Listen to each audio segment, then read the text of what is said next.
Fire! Fire! Yeah!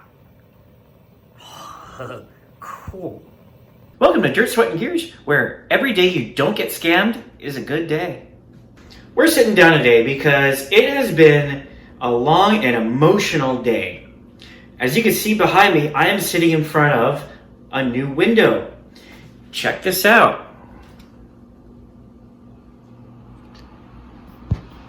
If you remember from my previous videos, I took on a couple of really big expenses, like huge expenses. And by that I mean I took my budget, I exceeded it, and then I tripled that. So I'm in this a lot of money at this point. So I really need to focus on cutting costs as much as I can while staying in the limits of my abilities to safely get things done. So my strategy at this point is to ask myself, if my contractor were to call me up tomorrow and say I'm ready to work, how much time could I save him? Because the less time I have him doing stuff that I can do, the more money is left in my pocket. So that's why you see behind me brand new windows. As you can see here, there is quite a bit of a gap here that I am not going to resolve because I'm going to leave that up to my contractor. So, so today's focus was on removing the old windows and dry fitting the new windows. And so what I mean by dry fit is I take out all of the old window hardware and the retainers that were keeping them in place. I removed the double hung sash, the spring-loaded wiring box that was in the window frame, and I dropped the new windows in, and I just put a couple of screws up on the top and the bottom so that they don't fall out. They don't fall forward because there's window trim all the way around. And so they're not secure, but they're not going anywhere until someone comes in and removes them. They can be removed easily. All it takes is just a couple of seconds with a screw gun, and these windows will just pop right out. So really, I have just saved my contractor probably, I don't know, a couple hours of demo. If it took me a good part of the day, then I probably saved him a couple hours. But hey, again, that is money that stays in my pocket, and I need all the help I can get at this point. But that didn't come without a surprise. We're gonna go take a look at that surprise, and then come back here and talk a little bit more about that. So let's take a look at the window. This is really nice. Obviously, it's brand new. But it is 29.5 by 53.5. I don't know how we got to 53.5, but this is 37.5 tall. Just like every other window in this house, it is the same height. I measured the opening from top to bottom several times at 38 inches tall, and that means for a retrofit window, I need 37.5 inches tall. This correlates to all of the other windows in the house being 38 inches tall, and yeah, I'd say that's the height it needs to be. So this 53.5, I don't know how we got that number, but it's wrong. Aside from that, while we're up and looking around, let's just take a moment to appreciate this. Wow. There is just so much more light. Like, this window needs to be cleaned a little bit, but oh man, it is so clear and so crisp. And then let's take a look in the living room, where I replaced 2 of the 3 windows. I do have to do some repairs to that window. It kind of pains me to leave it like that. So hopefully I can get through this remodel project without breaking down and ordering yet another window, because I really can't afford it. So I'm just gonna leave that. I'm gonna clean it up. I gotta replace that latch, and I'm gonna just live with it. Or I'm not gonna live with it, my tenant's gonna live with it. But look at this. You know, I always thought double hung was the way to go for windows, but there really is something about the clarity of not having a screen in the way. Like when the window's clean, you just don't even notice it's there. It's just so pretty. And I think these windows already do a better job at being windows than the ones I took out, because when I was replacing this one right here, especially in the sunlight, once I got this new window up, I didn't feel the sunlight anymore because they're double pane argon filled. And it was just like, wow, this is just so pleasant. I could sit under the window and not get cooked alive. It was so nice once I got this in. And I just can't wait to finish this project. But for now, they're held up with screws. You can see them there and there. And when my contractor comes back, he'll get them all square and plumb. And we will finish up this project at that time. So the window was too tall for the frame. Now, I'm not going to assign blame because really at the end of the day, the blame lies on me. I went through with my contractor. He measured all of the window frames. I wrote down those measurements. I took those measurements to Lowe's. That guy punched in those measurements based off of what I told him. And then I confirmed that and paid for these windows. So even if somebody else gave me a different number, I had multiple opportunities to double check it. I had multiple opportunities to take new measurements to verify. And even when I got the window, I got home with it. This was like a good 2 months ago. I looked at that and said, oh, that window feels really kind of a little tall. That was really when I definitely should have remeasured the window to double check the size, but I didn't. If I had done it, I would have been able to take the window back and ordered the right size. So what's next for this week? Well, I'm gonna cut some blocks to make this a little bit nicer looking, and then just paint it and clean up that window because we're not replacing it yet. We're not gonna replace it for about 2 months at most. Over here, I'm done. I'm just gonna live with that little gap. I don't care. I'm just gonna wait for my contractor to come back and he will handle it. I'm kind of running out of things to do, to be honest. You know, I have to fix that window and then I can start touching up that window frame. I have to do some touch-ups on the wall there. I have to do touch-ups on this wall. I mentioned that corner up there. I haven't done that yet. And there's also some uneven satin and flat paint back there that I might redo. There's a couple of wood pieces underneath this microwave that I can work on, make it look a little nicer. And oh yeah, there's this whole room. So I'm supposed to be getting a new washer and dryer for my house. And when I bring this one in here, I'm going to start designing something here. So first things first, I have to design some type of plumbing for the exhaust system of the dryer.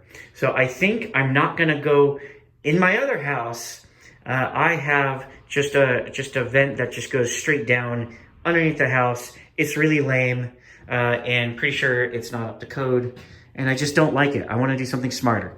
So I wanna build a little ducting system that runs down to the floor and out to the existing hole in the wall that's behind that plywood. I'll have to make that hole a little bigger, but that's not a big deal. So once I have that run, then I want to start building out a little box. You know, I'm going to have the So I'm going to have the first shelf kind of over that vent and just raise everything up off the floor. I want to get this whole cubby system that I want to build in here off the floor. So then I'm going to kind of follow the line of the washer and dryer up to a top shelf with enough space to get to that access port. You know, I think this is really just a project that I have to kind of play it by ear. So I measured the distance that I have to work with here from the door to the wall. That's 16 inches. And from the wall to the laundry is exactly 4 feet. So I have 4 feet wide to work with and 16 inches long to work with. So what I'm planning to do, I'm going to just go to the hardware store, get a 4x8 sheet, and have them cut 16 inches along the 4-foot side so that I have just nice long shelves to work with, and I can trim them down or do whatever I need to do with them later, but I have nice long pieces to start with. And so I can start building my levels, and I can get more wood, and I'm sure I'm gonna need more.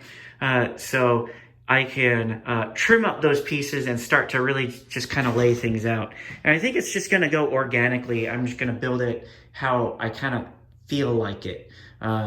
And I'm hoping to have like a box down here with like a hinge, and then so that you can sit down and put your shoes on or something, a cubby underneath for your shoes, and then cubbies all along the side. I don't know. It'll be fun. Well, let's get out of that laundry room because I gotta ask myself this question. If my contractor were to start work tomorrow, would working on the laundry room save me money? No. Demoing this will save me money.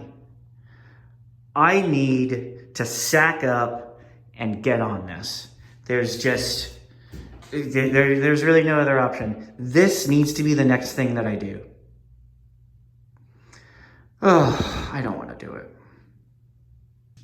One more quick thing, since I'm focusing on things that my contractor will need to do. I came back in here into the bathroom and cleaned up all of the cuts along the wall. And I really can't sing higher praises of the Milwaukee Rotohammer because that turned hours of work into minutes of work. And I got nice, clean cuts all the way along the drywall and plasterboard there. And it was just so easy to work with. Now the window is still there with the window pane and everything like that. I don't think I'm gonna demo that just yet because really not all of that's going, and it'll take my contractor like 5 minutes to rip all that out. I may rip out the reinforcing things so that the whole thing just drops out real easily, but it's fine. It's fine. We're gonna wrap up this week, hopefully on a high note.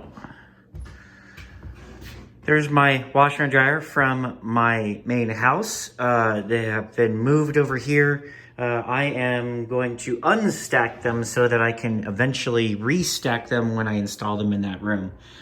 But for now, they're going to stay in the living room because I need to run ducting for the exhaust and gas line.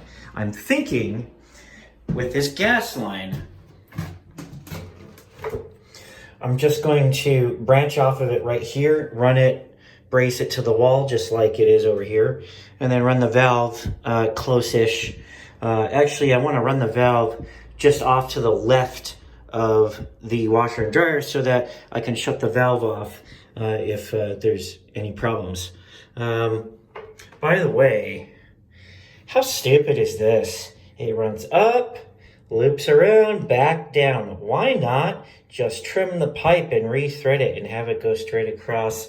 I don't know. Or just have it go straight through the wall to the water heater. You know, these are mysteries that were probably best left unsolved. But since it's all here, this is all kind of, you know, I'm not going to do anything about it. I'm just going to build my built-ins around it and hide it. So that's the plan there. This wood I'm going to use for the built-ins. Still have to talk to Steve about what exactly to do. There's going to be a lot to measure in terms of getting this all squared away. I did manage to get this cabinet mostly mocked up. I'm still doing the doors, so I'll put that on when it's ready. I don't know if I want to cut a hole there. I do have an opportunity to have kind of like an access from the kitchen sink down in here, but I don't know if I want to do that. Just because typically you keep cleaning chemicals here, and in this blind corner is where you would typically put like pots and pans. So maybe not. I did make a mistake here. I cut this vanity piece and put it right onto the cabinet without thinking that maybe I'm gonna need an extra inch or so in the back. So, fun thing I have to do, I get to redo that entirely. How fun. I'm gonna mitigate this so that it's not a complete disaster by reusing this wood since it's already stained. I'm gonna trim out the little pieces that need to be inserted here under the cabinets. So that'll look nice. And I've also decided that I'm going to try to cut 2 more pieces for either side of the inside of the stove there. Over here you see my door is done. This was very heavy, and that's about it. Otherwise it was pretty easy to put together. I just kind of winged it. I mean, really, when it came down to what it was going to look like, of course, I cut the door panel itself out, and then I just kind of looked at what else I had to work with in terms of material. So I first came up with these side pieces. These side strips are 2 inches, and the middle strip is 4 inches, just because it just seemed to work with what I had left. And you see the door is plenty big. It's a little bit bigger than it needs to be in order to cover this door frame, but I'm not worried about it at all. I think it's gonna look great. Next thing I need to do is cut the 2x4 to mount up to the top, and then I can go get steel rails to mount it on. I did get the wheels and everything. So this is the hanger. The door hangs on by this wheel, and it goes onto the steel rail that I'm going to put on. And down here, I've got these cool little guides. You know, just wheels to kind of keep it from swinging around like my other door does. And here, I still have to sand this wall, but these 2 walls are done. They're ready to be patched. I do have to remove that rail there. Not that big of a deal. And in these boxes over here, we have the blinds. I probably should take them out this weekend and test fit. I don't want to wait until the last minute because I'm really going to get screwed if I wait too long. So I have to start taking those out and test fitting them. That's coming up pretty quickly. Aside from that, I really am on the downhill in this house. Things are really coming together. It's very exciting. Really is kind of a scenario where you just have to clench your butt cheeks, put your foot on the throttle, grip the steering wheel, and hope you get across the finish line, because this is really intense work to finish up, and really, and the goal is to have someone living in here. So this can't just keep going on and on and on. But you know, with these supply chain setbacks and all of these little things happening here and there, and the mistakes that I'm making, it's just it's tough. And sometimes you just gotta muscle through it. Thank you for watching. I'll see you next week.